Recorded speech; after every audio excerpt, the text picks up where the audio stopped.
पपीता की खेती के हमारे छत्तीसगढ़ में बहुत ज़्यादा संभावना हवा। पपीता एक बहुत पोषक तत्व से भरपूर फल है। पपीता के फल में 43 के कैलोरी ऊर्जा पाए जाते, 60 mg विटामिन सी रही थे, 2020 आई विटामिन ए रही थे और कैल्शियम की मात्रा 30 mg रही थे। एक अलावा भी जैसे पपीता इंडस्ट्री के क्षेत्र में हम देखते हैं तब बहुत ज़्यादा इंडस्ट्री के क्षेत्र में भी बहुत लाभकारी है। एक अलावा हम देखते हैं किसान भाई हो कि जो त्वचा के रोग हवा शरीर में त्वचा के रोग है या आँख के बीमारी है जिला हमारा रतौंधी कहते हैं तेकर बार बहुत ज़्यादा फायदामंद है। हमारे डॉक्टर मन सलाह देते जैसे हम 250 ग्राम डेली यदि हम पपीता के फल ला खाथन तो हमला कोई इसी भी प्रकार की बीमारी या इस विशेषकर हम देखन तो स्किन की बीमारी या आँख की बीमारी नहीं होवाए।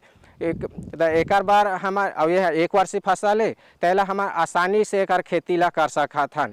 और जैसे किसान भाई हो हमार पपीता के खेती बार स्पेशल ज़मीन नहीं है तो जैसे आम के बगीचा है, चीकू के बगीचा है या फिर अमरूद के बगीचा है तेमा अंतर्वर्ती फसल के रूप में भी पपीता ला आसानी से ले सकथन।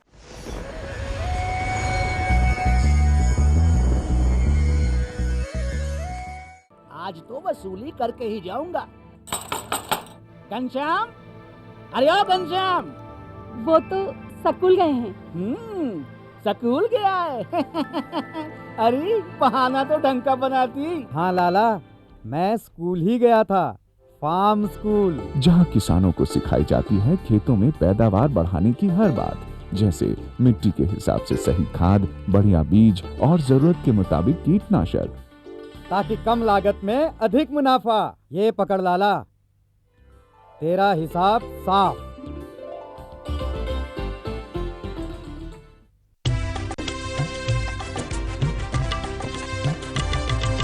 सहकारिता के बल पर विकास के लिए उठे कदम, जन सहकार की ताकत लेकर आगे बढ़ते जाएं हम। जन जन ने इस क्रांति में है विश्वास जगाया, हम सब ने मिलकर विकास का परचम है फहराया।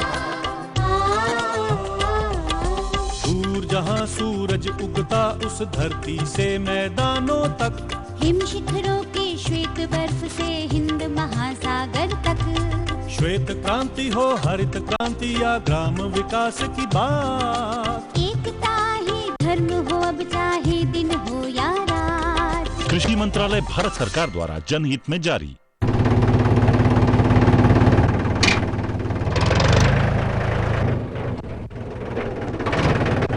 अरे हरकू वाह, बीज, कीटनाशक और आज खाद भी। अरे इतना खर्चा कहाँ से? अरे खर्च की चिंता किसे है, मेरे पास है ये किसान क्रेडिट कार्ड। कार्ड? अरे बैंकों द्वारा जारी इस कार्ड से किसान उसकी सीमा तक की रकम कभी भी बैंक से निकलवा सकता है और खेती बाड़ी की सामग्री कभी भी खरीद सकता है। तो हरकू भैया एक कार्ड मेरे लिए भी। किसान क्रेडिट कार्ड के लिए नजदीकी बैंक से संपर्क करें और पाएं ढेर सारे लाभ।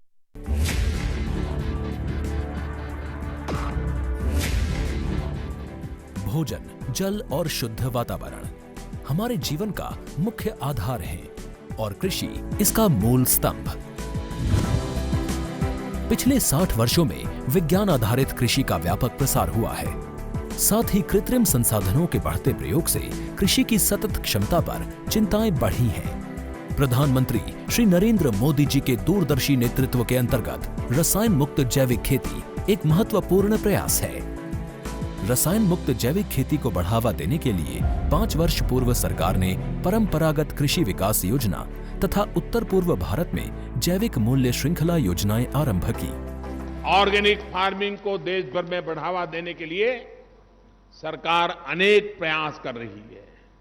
इसके लिए परंपरागत कृषि विकास योजना के तहत काम किया जा रहा है। न सिर्फ ऑर्गेनिक फार्मिंग को बल दिया जा रहा है बल्कि उसके लिए वैल्यू एडिशन और मार्केट की व्यवस्था भी की जा रही है। भारत सरकार एवं किसानों के सम्मिलित प्रयासों से आज देश के लगभग 36 लाख किसान 38 लाख हेक्टेयर क्षेत्र में जैविक खेती कर रहे हैं।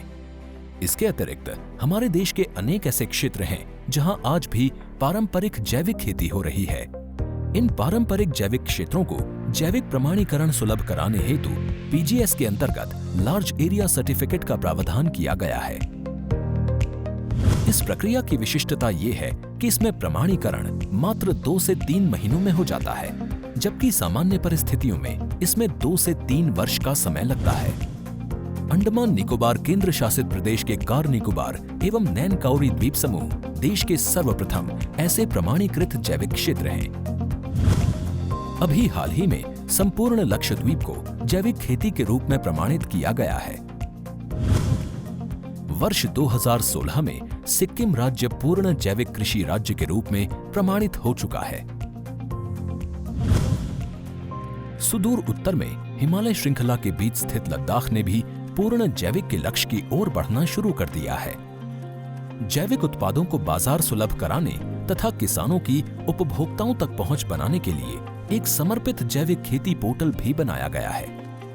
जैविक खेती पोर्टल के जानकारी मंच और विपणन मंच के माध्यम से किसानों को उच्च गुणवत्ता उत्पादन तथा बाजार उपलब्ध कराया जा रहा है। आशा है देश के सभी राज्य अपने जैविक क्षेत्रों का विस्तार करेंगे और देश में जैविक कृषि क्रांति को मजबूत करने में योगदान देंगे।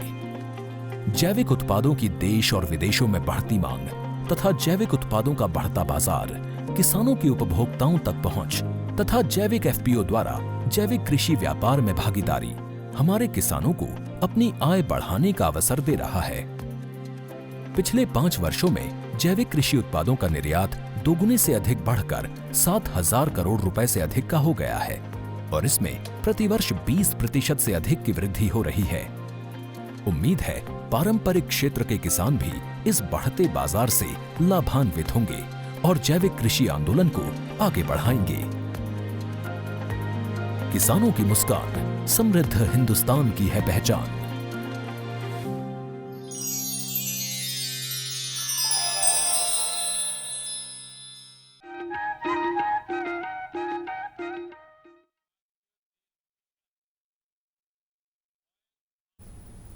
कृषि दर्शन के दिखैया जम्मू संगवारी हो, राम राम जय जोहार। संगवारी हो हमारे सजीव फोन इन में आप मन के स्वागत है।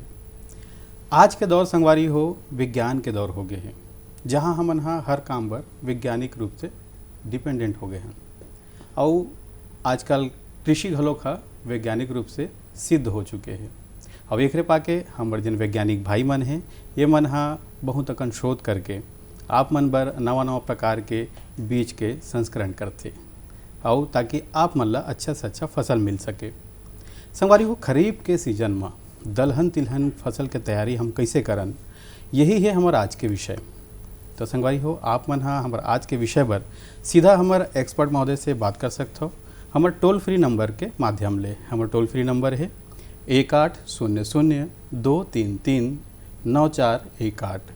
तो संगवारी हो आज ये विषय में ढेर कन चर्चा करे बर गोट बात करे बर आज हमारे संग में हवे डॉक्टर दीपक चंद्राकर जी, वैज्ञानिक इंदिरा गांधी कृषि विश्वविद्यालय रायपुर ले। हमारे कार्यक्रम में आपके बहुत बहुत स्वागत है सर। डॉक्टर साहब जैसे कि हमारे संगवारी भाई मन के फ़ोन आवाए एक ले पहली हम जानना चाहबो कि हमारे छत्तीसगढ़ में धान के खेती अधिक से अधिक होते, लेकिन का महत्व है दलहन तिलहन के? देखो दलहन तिलहन के एक विशेष महत्व है, काबर कि ये जौन फसल है वह कम खाद कम पानी में उपज ज़्यादा देते और यदि हम धान के तुलना करबोन तो एमें ज़्यादा खाद चाहिए, ज़्यादा पानी चाहिए और कीट पतंग के आक्रमण भी काफ़ी होते और हमला हमेशा भूमि के आधार पे ही फसल के चुनाव करना चाहिए कि यदि ऊपरी भूमि है तो धान के खेती के बजाय दलहन या तिलहन के फसल लेना चाहिए। और एकर से एक फायदा ये भी है कि मिट्टी के उर्वरा शक्ति में वृद्धि होते यदि हम दलहनी या तिलहनी फसल लेवत हन तो साथ ही साथ कीट पतंग के जो आक्रमण है ओकर में कमी आथे, काबर कि जब हम फसल चक्र परिवर्तन करथन और अन्न वाली फसल या धान या गेहूं के फसल के बीच में यदि हम दलहन तिलहन की फसल लेवत हन तो कीट के जो लाइफ साइकिल है वह ओमे मतलब ठहराव आ जाते या ब्रेक हो जाते। तो एकर से ओकर जो नया संतति है उत्पन्न नहीं हो पाए और एक प्रकार के कीट आने वाली पीढ़ी में वह नहीं बढ़ पाए। तो एक ये फायदा है। जी जी जी। और जिसे हम बात करते हैं दलहन और तिलहन, ये दोनों अलग अलग प्रकार के हरे का एकर मन के दोनों के बुआई में या दोनों के तैयारी में कोई विशेष अंतर है का? अब जैसे कि हम दलहन फसल के बात करत हन तो वर्षा ऋतु में मुख्य रूप से अरहर है, मूंग है, उड़द है और हमारे जो बस्तर के जो हमारे जो साउथ या दक्षिण छत्तीसगढ़ के हिस्सा है वो में हम कुल्थी किसान भाई मान लगाते। जी बिल्कुल। तो ये मुख्य रूप से खरीफ के जो दलहनी फसल है। अब यदि हम तिलहनी फसल के बात करत हन तो इनमें मुख्य रूप से सोयाबीन है जी, तिल है या मूंगफली के खेती किसान भाई मान करते। साथ ही साथ अरंडी है, बहुत सारे फसल है। उनमें सबके जो ग्रोथ हैबिट है या बढ़वार के जो पारिस्थितिक तंत्र है सबके अलग अलग है। जैसे कि अरहर के बहुत ऊंचाई में बढ़ने वाले फसल है, जबकि हम मूंग उड़द के देखत हन तो वह कम हाइट के फसल है। बिल्कुल सही कहा तो डॉक्टर साहब। एक संगे संग हम बात करते हैं जैसे कि क्षेत्र के हिसाब से अगर हम बात करें तो अलग अलग क्षेत्र में अलग अलग प्रकार के तापमान हैं, ओकर हिसाब से किस्म कैसे होना चाहिए बीज में? जैसे कि हम सबसे महत्वपूर्ण बात यह है कि हम खरीफ में अगर फसल के बात लेके करत हन तो हमारा छत्तीसगढ़ के जो वार्षिक वर्षा है ये है 1200 से 1400 मिलीमीटर प्रति वर्ष के हिसाब से गिरते। तो अब हमारे छत्तीसगढ़ ला हम 3 भाग में बांटे हन। एक तो छत्तीसगढ़ के उत्तरी भाग जिसमें जसपुर है, अंबिकापुर है, रायगढ़ के कुछ पार्ट है, सूरजपुर है, ये सब आते। ओकर बाद छत्तीसगढ़ के मैदानी भाग है नी, इनमें रायपुर, दुर्ग जिला, बिलासपुर के हिस्सा है, आपके महासमुंद है नी, धमतरी डिस्ट्रिक्ट है, ये सब कवर होते। एकर बाद में फिर छत्तीसगढ़ के पठार जिसमें कि हमारे दक्षिण भाग है छत्तीसगढ़ के, जैसे कि कांकेर से लेके जतका नीचे तक के तरफ के एरिया है, दंतेवाड़ा, बीजापुर। तो ये तीनों जगह के पारिस्थितिक तंत्र में बहुत अंतर है। यदि हम दक्षिण भाग में जाबोन तो वहाँ पे अधिक पानी गिरते, तो वहाँ पे जो फसल और किस्म के चुनाव वो हिसाब से करेल पड़ी। और मैदानी भाग में फसल मतलब कम पानी गिरते तो यहाँ पे चुनाव कोई दूसरा तरीका से करेला लगी। जबकि हम उत्तरी भाग में देखा था जहाँ अंबिकापुर है, सूरजपुर है या जसपुर के हिस्सा है, यहाँ पे ठंड के मतलब जो एवरेज जो टेम्परेचर है वो काफ़ी नीचे रहते। बिल्कुल। तो यहाँ पे फसल के चुनाव कुछ दूसरा ढंग से करेल लगी। यहाँ पे थोड़ा लंबा अवधि के फसल ले पड़ी, ऐसे फसल ले लगी जो ठंड में ज़्यादा वानस्पतिक वृद्धि करे और फले फूले। तो ये बात ला ध्यान में रखे पड़ी। जी डॉक्टर साहब फ़ोन आते रहे। हेलो हेलो हेलो जी हो सकते हेलो। हाँ जी किसान भाई। राम राम भैया। राम राम राम राम। आप मन प्रश्न पूछो, कहाँ नाम है आपका? मानेश्वर बोला तो भैया कन्या बालाघाट ले। जी जी जी। मोर प्रश्न ये भैया जैसे उड़द की बुआई हमारा तब तक कर सकते हैं उड़द की बुआई, और हमारा पिछले साल भी उड़द की खेती कर रहे हैं तो मैं जिन पत्ती मन पीलापन आते भैया जिन फली आते दिन में पीलापन आते थे, एक का कारण हो सकते जानकारी लेना रही।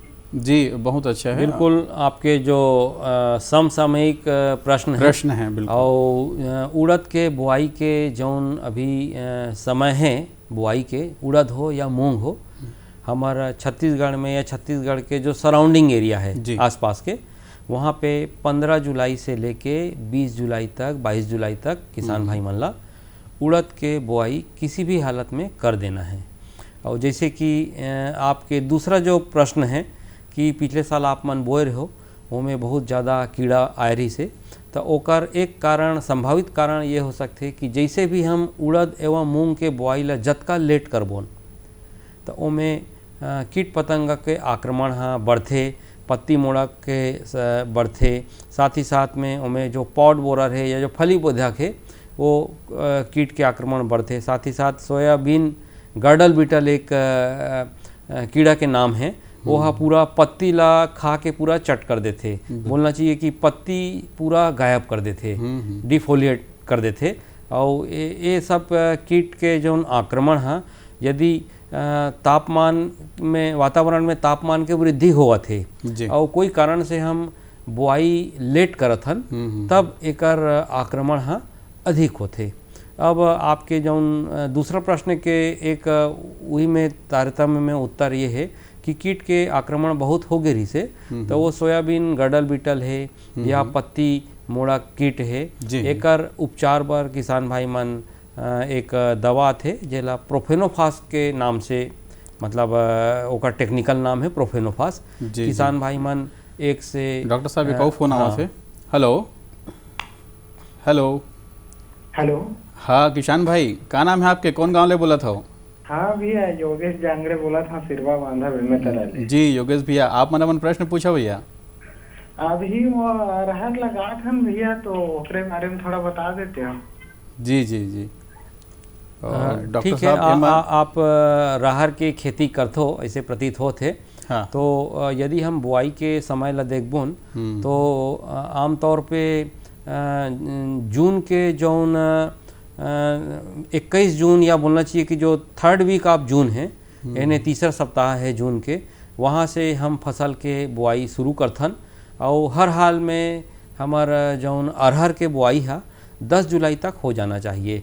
या दूसरा शब्द में ये बोल सकते हैं कि जब मानसून के जौन भारी बारिश गिरथे वो समय तक जौन ओकर बाद जो सेकेंड फ्लस आते भारी वर्षा होते वो समय तक पौधा के जर्मिनेशन हो जाना चाहिए, अर्थात 10 जुलाई तक हर हाल में एकर बुआई हो जाना चाहिए। अब आप चूंकि किस्म के तो चुनाव आप कर चुके हो, लेकिन फिर भी बताना चाहता हूँ कि हमारे इंदिरा गांधी कृषि विश्वविद्यालय है अरहर के बहुत बढ़िया किस्म निकाले हैं, जेकर नाम है राजीव लोचन है या छत्तीसगढ़ अरहर 1, छत्तीसगढ़ अरहर 2 है। ये किस्म है जेकर किसान भाई मन चुनाव कर सकते। साथ ही साथ आशा एक पुराना किस्म है जे अभी भी किसान भाई के प्रिय किस्म बने हुए हैं, एकर बुआई भी किसान भाई मन कर सकते। ये सबों किस्म के अवधि लगभग 175 से 180 दिन के करीब होते और आप मतलब एला उपयोग कर सकते हो। ये सब कीट पतंगों के आक्रमण एक किस्म में कम होते। अब दूसरा सवाल ये है कि आप ओकर रख रखाव यदि करत हो तो बेसल डोज में आप DAP तो डाले ही हो, तो साथ ही साथ यदि किसान भाई मन उर्वरक के उपयोग नहीं कर पाए तो घोल के रूप में भी किसान भाई मन एकर उपयोग कर सकते। NPK 19-19-19 2% के घोल बना के किसान भाई मन 45 दिन एवं 60 दिन बुआई के पश्चात किसान भाई मन एकर उपयोग करके छिड़काव कर सकते। डॉक्टर साहब बहुत सुघर बात बताया हो, आप मन के उत्तर से ही मोला एक प्रश्न और आगे है, जिससे कीट पतंग के प्रकोप हुआ थे हमारे बुआई के हिसाब से। तो जब हम जमीन का तैयारी करथन तो ऐसे का विशेष तैयारी में सावधानी रखन या विशेष तैयारी करन कि जमीन के तैयारी से हमार जो रोग राई है या कीट पतंगा है वो थोड़ा सा दूर रहे। आप बिल्कुल इन्हें मूलभूत बात है। जब भी किसान भाई मन हमार अपन खेती ला प्रारंभ करते जी बिल्कुल, तो सबसे पहले किसान भाई मन वर्षों से करत आवत है, इनमें कोई नया चीज़ नहीं है जी बिल्कुल। इनमें किसान भाई मन जो ग्रीष्मकालीन जुताई है जिला हम अंग्रेजी में समर प्लोविंग बोलथन, हर किसान भाई मन ला ग्रीष्मकालीन जुताई करना चाहिए और हर 3 से 4 साल के अंतराल में एक बार गहरी जुताई MB प्लाऊ या जो मिट्टी पलट हल है ओकर माध्यम से करना चाहिए। यदि ग्रीष्मकालीन जुताई करत है और मिट्टी पलट हल के उपयोग करत है तो जतका भी कीट पतंग के इल्ली है, संखी है, वो मन मिट्टी के अंदर के जो गहराई में रहते वो ऊपर आ जाते। और जब हम जून के महीना में हमारे जब जैसे कि ये साल हम देखे हैं कि 47 कहूँ जगह जैसे मुंगेली डिस्ट्रिक्ट है हमारे वहाँ तो 47 डिग्री सेंटीग्रेड भी तापमान है इधारी मतलब क्रॉस करे है और आमतौर पे यदि हम एवरेज टेम्परेचर देखबोन तो 45-46 डिग्री के आसपास रही से तो अतका गर्म टेम्परेचर में इल्ली संखी है, ओकर प्यूपा है, ये सब नष्ट हो जाते। तो किसान भाई मन ला एक ठन काम करना है, ग्रीष्मकालीन जुताई करना है। जी जी जी जी एक संगे संग हम बात करथन कि हम जिससे बात करथन आज दलहन और तिलहन के, तो ये दलहन तिलहन के जो बीज है ये हमन ला कहाँ से प्राप्त हो सकत है और ये में कौन कौन से किस्म के जो बीज हवे का किस्म है होकर? जब भी हम कोई फसल के बुआई के बात करथन तो सबसे महत्वपूर्ण बात ये होते कि उपयुक्त फसल के चुनाव, उपयुक्त किस्म के चुनाव और उपयुक्त एजेंसी के चुनाव, बिल्कुल या कोई भी संस्था के चुनाव या कोई कंपनी के चुनाव जहाँ से हम बीज ला खरीदना चाहत हन। जी तो डॉक्टर साहब एक और फोन आवत है। हेलो हेलो हेलो, हाँ किसान भाई, क्या नाम है आपके, कौन गाँव ले बोलत हो? हेलो हेलो, हाँ डॉक्टर साहब नमस्कार। नमस्कार जी, आप मन अपन प्रश्न पूछो। तो भर्री अभी बरसात में भर्री में क्या क्या लगा सकते हैं सर? बिल्कुल आप बहुत ही खेती में समझ गया हूँ बिल्कुल। जी जी मनुलाल जी, पहली तो मैं ये बताना चाहता हूँ कि भर्री में आप ला जौन चीज़ नहीं लगाना है, धान तो बिल्कुल नहीं लगाना है, है नहीं। अब का लगाना है एक बार सबसे उपयुक्त फसल है आपके अरहर। अच्छा, अरहर है नहीं। काबर की जो भर्री के जो मिट्टी है हैवी सॉइल होते जिला हम कन्हार बोलथन, है नहीं, या अंग्रेजी में वाटी सॉस बोलथन।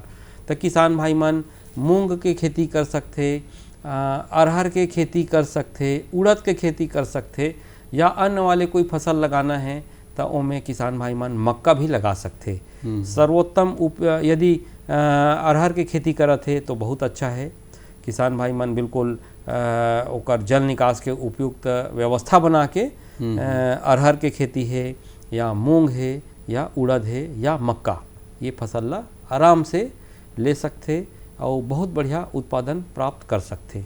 जी डॉक्टर साहब, हमन गोड़ बात करते रहे हैं दलहन तिलहन के विशेष किस्म के विषय में। हाँ बिल्कुल, इनमें जो एक तो सबसे महत्वपूर्ण बात है कि किस्म के चुनाव, फसल के चुनाव और उपयुक्त संस्था के चुनाव। जी जी, तो हमन ला ऐसे जगह के चुनाव करना है जो कि विश्वसनीय संस्था हो और बहुत ही अच्छा क्वालिटी के हमन ला बीज मिले। एक बार हमारे इंदिरा गांधी कृषि विश्वविद्यालय के कोई भी कृषि महाविद्यालय से या कृषि विज्ञान केंद्र से किसान भाई मन ले सकते बीज ला। साथ ही साथ बीज निगम से भी किसान भाई मन जो छत्तीसगढ़ शासन के है वहाँ से ले सकते। साथ ही साथ कृषि दवाई के दुकान है वहाँ से भी ले सकते, लेकिन ध्यान में ये रखना है कि संस्था विश्वसनीय हो और ओकर रिपोर्ट बहुत बढ़िया हो। जी बात करथन खाद्य प्रबंधन के, शुरुआत में हम जमीन की तैयारी कर रहे हैं वो समय में हमला का विशेष ध्यान रखना है खाद्य प्रबंधन में, और जैसे हमारे फसल के शुरुआत करथन या बीच में कैसे ढंग के खाद्य प्रबंधन के विषय में कुछ बात करना है। जब हम कोई भी दलहनी फसल लेवथन तो यदि हम ओमें चूँकि बरसात के मौसम में लेवथन तो ओमें अच्छा सड़े हुए गोबर के खाद हो या वर्मी कंपोस्ट, यदि वर्मी कंपोस्ट लेथन तो कम से कम 1.5 से 2 टन वर्मी कंपोस्ट प्रति हेक्टेयर के दर से उपयोग करना है। साथ ही साथ यदि हम गोबर के खाद डालत हन, यदि वर्मी कंपोस्ट की उपलब्धता नहीं है तो 6 से 8 ट्राली या 10 ट्रैक्टर के जो ट्राली है उनमें किसान भाई मन प्रति हेक्टेयर के दर से बढ़िया सड़ा हुआ गोबर के खाद ला अच्छी तरह से अंतिम जुताई के समय मिला सकते। और साथ ही साथ यदि किसान भाई मन अपन बीज ला बोअत है तो हमेशा बीजोपचार करके बोना है, सीड ला ट्रीटमेंट करके बोना है। एक बार राइजोबियम कल्चर से ट्रीटमेंट कर सकते या जीवाणु कल्चर जो उन्हें पीएसबी कल्चर है एक से कर सकते या रसायन के माध्यम से भी ट्रीटमेंट कर सकते। डॉक्टर साहब, बहुत सुघर जानकारी आप हमारे संगवारी भाई मन दे हो, एक बार आपका बहुत बहुत धन्यवाद। संगवारी हो, आप मन देखे सुने कि कैसन ढंग के आप मन ला दलहनी तिलहनी फसल के तैयारी ला करना है। अगले अंक में हम फिर मुलाकात करबो संगवारी हो, तब तक बर जय जोहार।